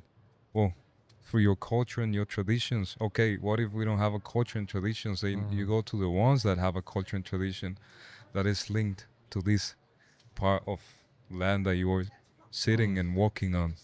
And you need to understand that. And maybe based upon that, you create your own. But you gotta stay connected to the earth, because otherwise, you detach from it, and then there comes sense of entitlement, materialism, and then we start to destroy everything we built in generations. So I think definitely connectivity comes from the words, from being genuine, from having meaning in our words, trying to communicate and connect with others, and then look for the ways to collectively reconnect to earth and preserve earth, preserve land, preserve you know, the environment in general. And then as smart as we've got this far in our human history, then we bring all of our technology and try to enhance that and look for further options that still preserve you know, that land and that connectivity more than anything. Otherwise we just detach, entitlement, chaos, and that's what's going on around the world. And it's been going on for millennia, thousands of years, right? But I think we're getting better slowly. But there's things right now that just don't make sense because I thought we were past that already. And a lot of people thought we were past that already. And it seems like we're not. So we need to reconnect us within like ourselves and then nature. I think. Yeah, no, I agree. I was just reflecting as well when you started talking about all of that, just how much more, I don't know, self-assured and important to myself I feel since reconnecting with my dad and him sending me family photos. As soon as I could put a face to his mum, my grandma, and my granddad, it's suddenly like I it's like I felt like I belonged here. You know what I mean? Whereas we grew up with a very checkered and unfortunately very lacking understanding of our family. I think it's because Mum grew up in a very turbulent family environment, and she ran away as far as she could from it, come here. But then, you know, when I reconnected with him and I realized how important family was to him, and I was like, yes, this is what I've been yearning for. And then he sends me these photos voluntarily without me even asking. He sends me old family photos in black and white. These photos are from when people had to stay very, very still in front of a camera because its exposure time was so long. So they, you know, and it's like in sepia. It's like sepia. It's not even black and white. Film wasn't even that good yet. It was just like brown. Like with the filter of Latin America, sepia. Yeah, exactly. So I understand that's that's important. But connection to your family, connection to your ancestors, without shame and judgment, is important because the times were different. The times that they lived in were different to ours. Yeah, and something like that you experienced recently, I think, is important because that's where you come from. You know, your roots. Now the thing is, I think, in my opinion, is whether you decide to reconnect with that part of the land that you're from, or you reconnect in here. You know, I think it's easier to reconnect with those parts of the land there because we have a closer connection. Our culture is still interlinked, right? Like, because look, we mixed up with Spanish, but we're still like this. We're still a same, like a unity in a way, and we're united here, not so united over here, but we still have the roots. We can like trace them down and go and down into our path of, you know, Aboriginal people. And same with you in Venezuela. Whereas there's other parts of the world where that is like divided. It's not as mixed. So we have a way to connect that, but we could also, in my opinion, decide to do it over here and try to dive into that, or try to generate a bit more of a collective group of people where you can actually connect a bit more. Yeah, I do think connection to the land here is possible. And you know, it definitely feels like something when I connect to the land here. It just doesn't feel the way I know it will feel when I finally get back there. Yeah, because those are your roots. Yeah, definitely. That's it. Oh, thank you, sir. Enjoy. You know, you just, something inside you just knows what home is. You know, and you know, like there's a reason you were born somewhere. You know, that you were taken from this energetic life force and planted there in Mexico at that point in time.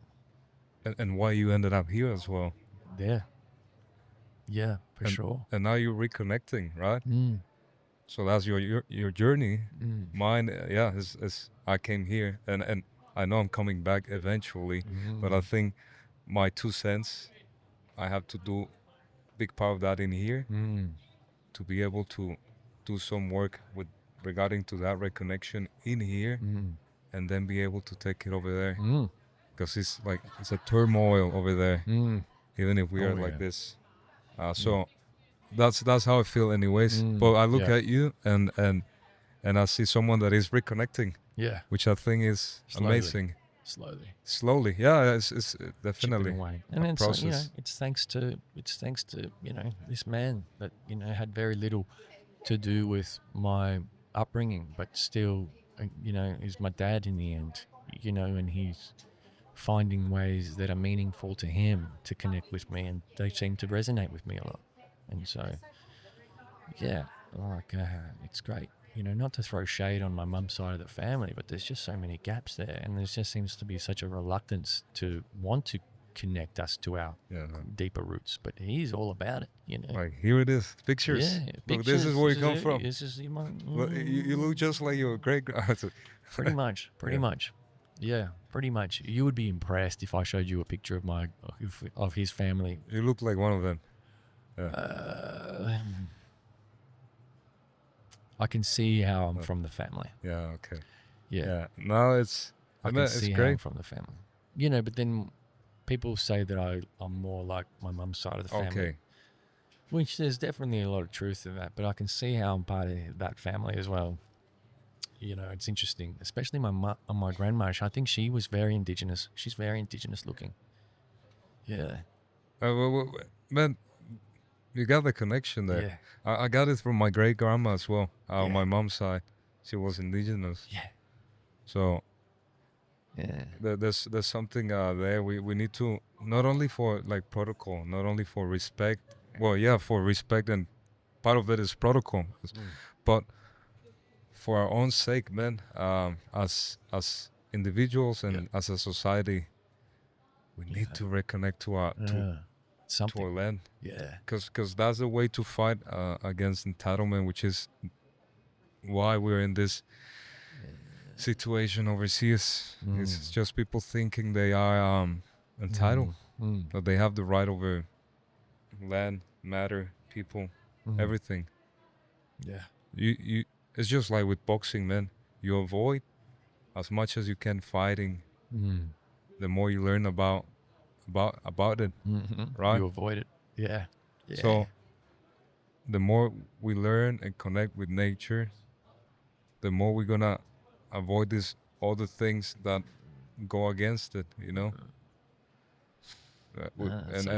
we can get as technological as we want to get as physical. We can start talking about like interplanetary, hopefully one day intergalactic civilization, maximize our energy resources, the theory of Dyson sphere and harvesting all of the energy but none of that is gonna happen until we manage to solve our connectivity issues in here. Yeah, we still got a lot to learn and wake up. That's for sure. Yeah. If we can do it in time, is the question. You also talked to me about mariachi though. Last time, yeah. Yeah. Yeah. So you do a bit of mariachi, and I'm seeing that hat, and I'm thinking, the rest of the outfit it's missing. Yeah. Well, I actually, the mariachi hat is different. It's different. I had the hat in the car, but because I paid for parking where I was coaching for the whole day. I was like, should I bring it? I'm gonna be carrying the hats. Anyways, the hat I left it in the car. It doesn't fit in there. Like it's a big hat, and I was actually thinking about bringing that one so that you will wear it. Or someone, or just put it over here, But yeah, no, I've been, all of this boxing and mariachi or singing, I guess. You sing? Yeah. Yeah. That's why the mariachi, like. Oh well, I thought maybe you played guitar or something. No, I don't play any instruments. You're just a singer. I can touch the guitar. Give me a song. Give me a song. Give me one. Like singing? Yeah, or just give me a few know. bars. Just a few bars. Oh well, like. Just. Let me think about something there. What is it like?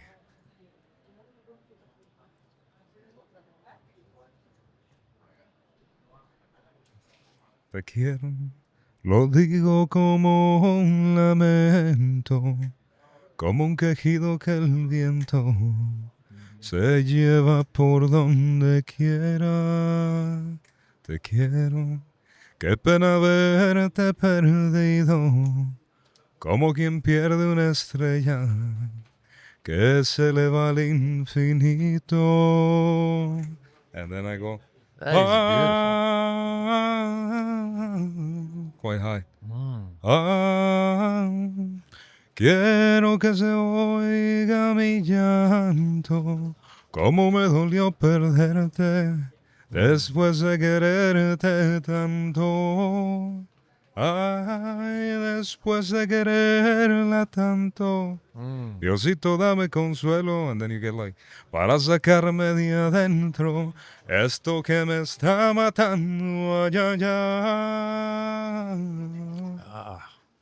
There's so much heart and soul infused, not only in the musical sounds, but in the lyrics. Yeah. It's like the ultimate passion, really. Definitely. And mariachi, you know, is different from this. This is like, no, this is in Sinaloa we have banda. It's called banda, but we have norteño music as well. So that's different genres, genres, I guess. But yeah, mariachi, man. I'm living off my passions here. I'm an engineer, right? I'm in the energy space, let's say, renewables. I'm a sun follower, a big believer of harvesting the energy of the sun. That ultimately, that's where we get all of the energy here. Yeah, Ultimately, that's everything that's comes true. from the sun, Yeah. whether it's transforming to something else or not, Yeah. or straight extracted from, you know, the photovoltaic effect or whatever, or just the heat of it transforming to something else. Or So even how for a less educated person, even how the sun evaporates water, and that eventually turns into clouds and lightning. that too, yeah, it's all related to our star. Yeah. That's our astro, and so yeah, so that's the space I'm like, let's say schooled in school, because educated, no. I never liked the educational system, but I ended up going to school anyways. But here I'm living off partly greatly my passions, man. Which is great. Boxing, which is boxing and singing. Oh man, well, how else would you rather live?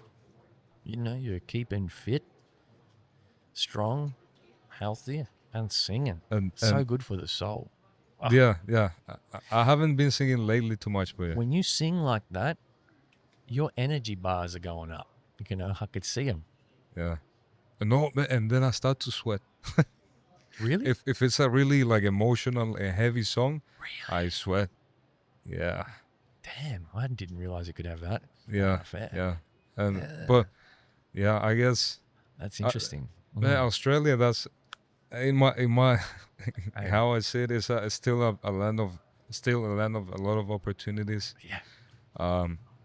And I didn't know I was gonna be doing this at all. The first job I got here within a month and a half that I got here was in my area in Siemens Energy, and then Melbourne Energy Institute, and then you know, boxing.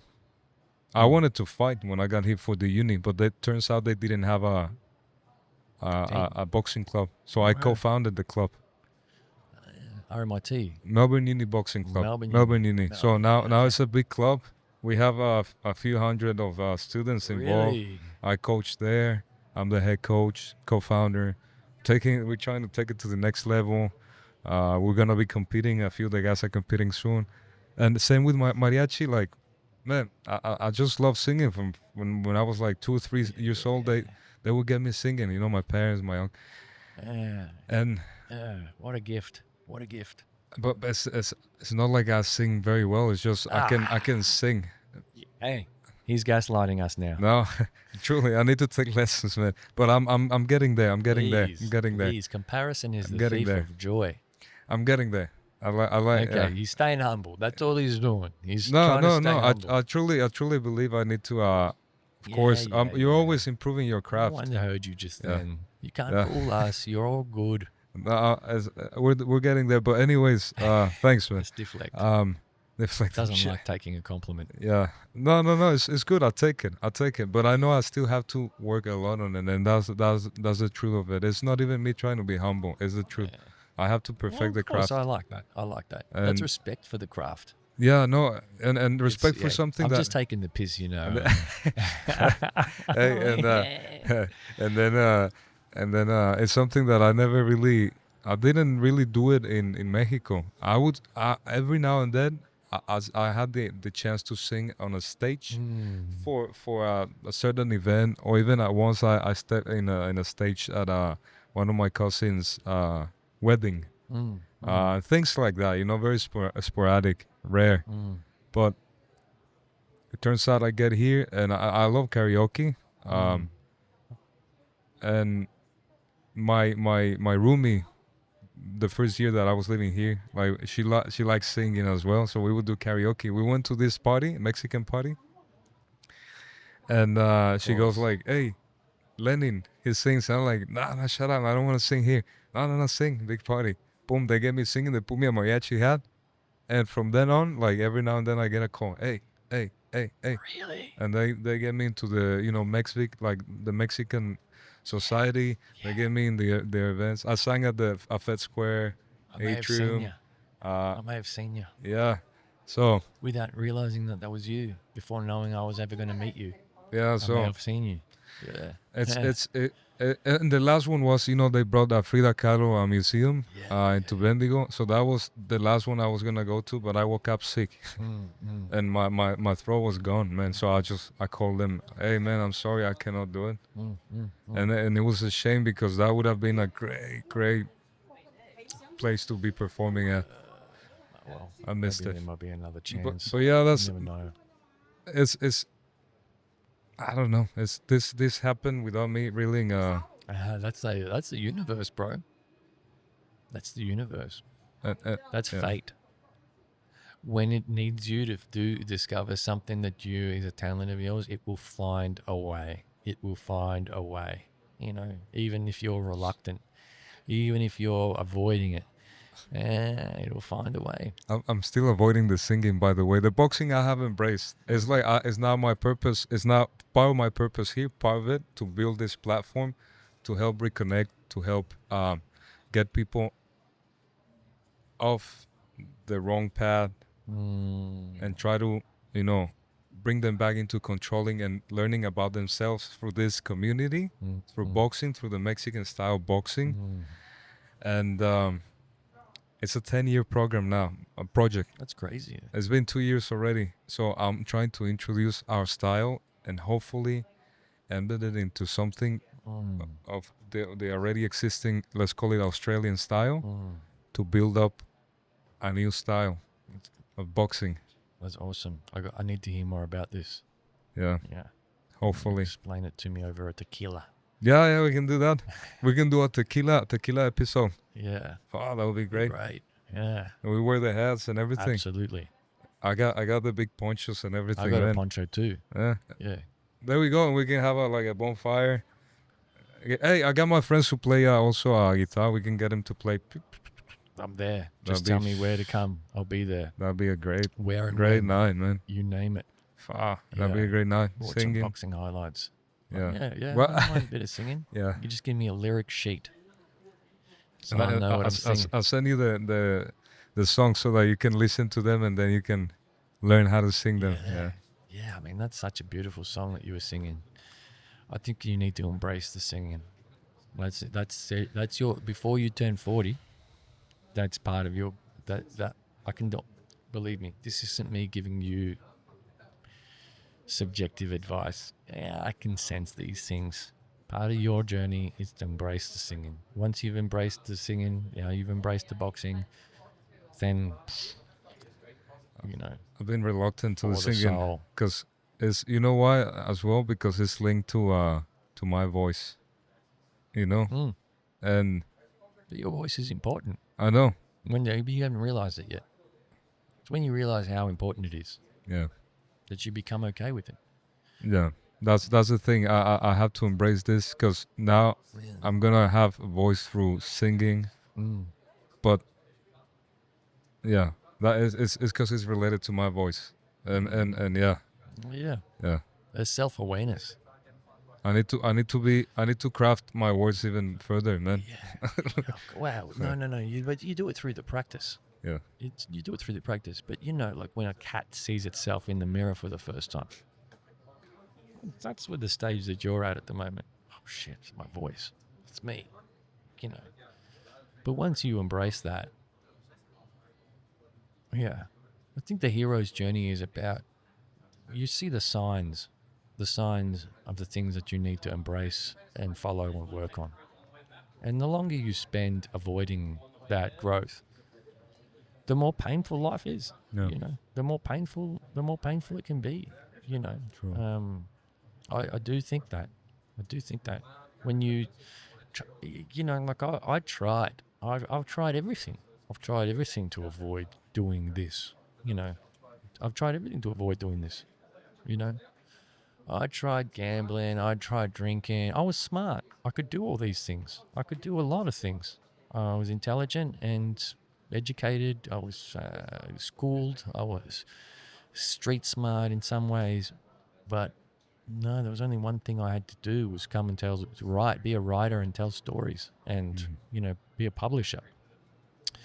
And, it's what I avoided. The children's book took me 5 years because I was avoiding it. No, when you learn to embrace the thing that you're here to do, then only life unfolds and develops. And like this is a prime example of me embracing the thing that I'm here to do. And the growth of it has been actually the opportunities and the connections that have come from this have been unimaginable. And I'm not even really getting started yet. I'm still episode 85. Yeah, I'm still just getting started, and already I can see the value that is brought to me, others, and my network. But you sit here at 40 and you're sad that this is the thing that you've been avoiding the whole time. Better late than never. Yeah, man. that's true. But sometimes But you're there. I do believe in too late. You never want to get to 85 and go, oh, So yeah, maybe better. that's. But You know what I mean. yeah, no, I get it. Better But late than never, yeah, until it's too late. until it's too late. Yeah. Like you said before, you only got the energy. And one of the things that I'm realizing now is that, preserving my health and my energy, these are things that I got to work on now. Like, I didn't have to work on them as much when I was in my 20s. You know what I mean? You just bounce out of bed, even after coming home at 4 a.m. after 20 beers. Next day, ready. Yeah, you're hungover, but you can manage. I can't do that today. No. I'm starting to feel it. Yeah. Yeah. I'm hungover just from having a cup of milk before bed. I'm feeling the boxing sessions now. I didn't You used to are? feel them. Not like I do before, like I do now anyways. But I get where you're going. Yeah, better late than never. But definitely let's Never not too wait late. too much. And man, I'm glad that you're embracing this, and this is something that I would definitely be reluctant on doing because it's related to my voice. Well, you're gonna have a hard time listening to this. Yeah, I know. That's one of the things that I learned from interviewing people that are not content creators and aren't necessarily been on other podcasts before. Yeah. I think that's one of the great things about my podcast is that I tell stories that haven't been told before somewhere else by having people on that have never been on other podcasts, and that's great. But I've seen some of their reactions, and I'm like, that's all in your head. Your Yeah. voice is just fine. But you know what? I had the same reaction to my voice when I heard it, believe me. Yeah. I hated it. It took me a long time to be able to speak like this. I think, well, a little part in my case, anyways, a little part of it is related to just very little part of the way it sounds. Not so much, nearly close to maybe 1%. The thing is, it goes deeper with me, and I'll express it right now because I gotta embrace it. Go. I feel like my voice should be a tool to share my experiences. I feel like I have a lot to say and share. However, at the same time, I feel like who am I, to like, Imposter that's, syndrome. yeah, I know. I've done my courses on that, and I patched myself in many things. The thing is the upbringing. It has a lot to do with it, and the place that you grew up in, and how there's things that you cannot really touch on, and there's things that might get you killed where I'm from. Yeah. But I know I should be using it like that, and I know that I have a lot of things to share, but at the same time I'm aware. Like that part of like who am I is like I'm still dealing with it. I'm still working on it, but it's no longer as present as it used to be. But then is this other part that is linked to both sides of the coin. Let's say it again like that, which is I'm aware that there's things that are, like you said, and it's all relative. Like if I bring up things that I think that I have to share. They might resonate with some people, with some others they won't. And it's all relative, right? So based on that relativity,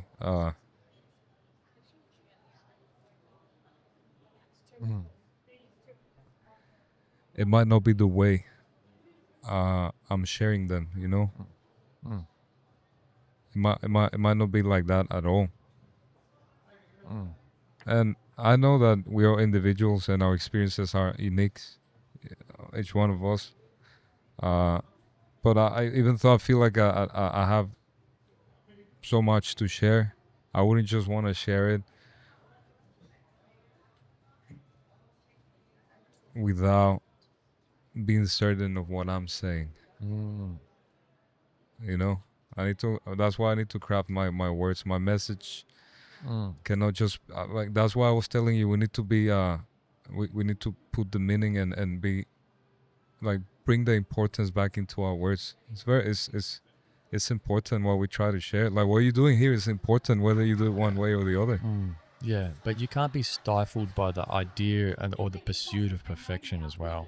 You know, what I've learned is that the practice of the talking and expressing yourself verbally is important because sometimes it helps to articulate things better. Or just having said that thing out loud has made me think more about it, and I listened back to the way I said it. And yeah, it may not be perfect, but because I said it, it's now got me thinking about how can I represent that idea later.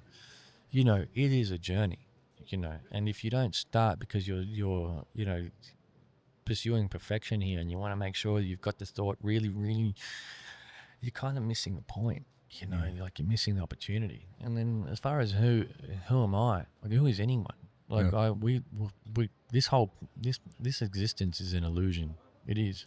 And you've been inspired by a nobody at some point in your life. Or someone who was born a nobody and turned themselves into a somebody by saying something great, which is a lot of what the philosophers did. What did philosophers do? You know, what did Socrates do? He did nothing but say great things. He wasn't, you know what I mean? Yeah, maybe he didn't even leave those things. Cooking show. Yeah, maybe he wasn't experienced in that area, but he just said it. TikTok dances. You know, he wasn't an influencer. He just said things. Yeah.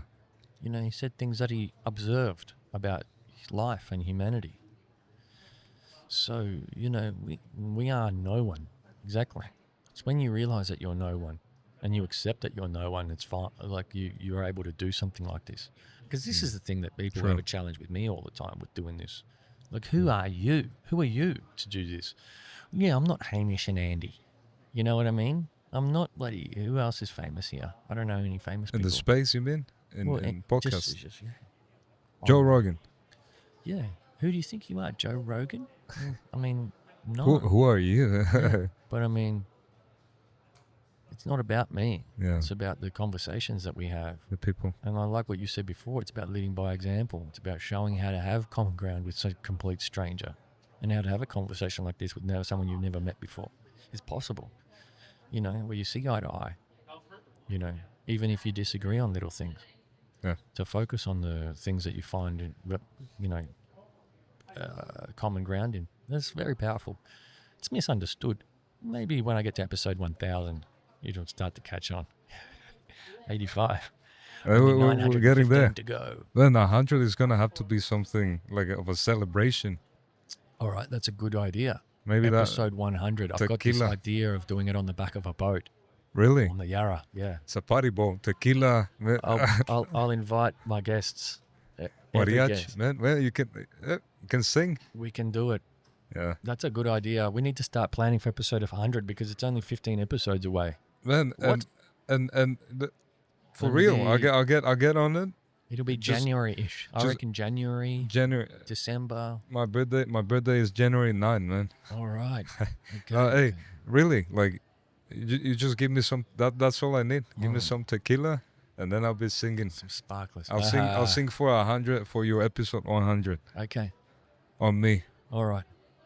I think that's something very good to look forward to. And mate, this has been really great. Thank you for this experience. Thank you. Getting to wear this boss hat.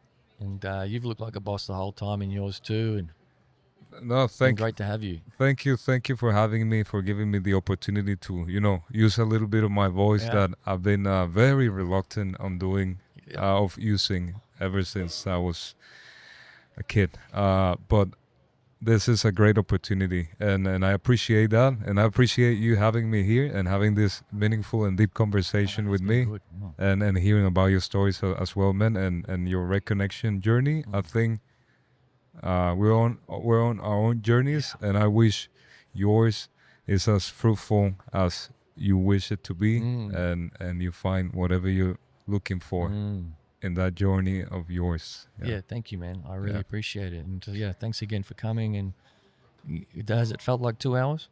Is it 2 hours already? Yeah. There. I told you. I told you. I told him before we clapped it in. He's like, we're going to sit there for Yeah, 2 hours. true. I said, don't worry, man. Don't worry. It's going to fly by. True. Especially when you have these conversations. Yeah. Yeah. It's true. We get deep and we just time disappears. Así es. Muchas gracias, mi hermano. Muchas Gracias. Did I spell it right? Sí, Lenin De La Cruz. Okay. 1, 2, 3. Ooh, epa! Beautiful stuff, man. Excelente.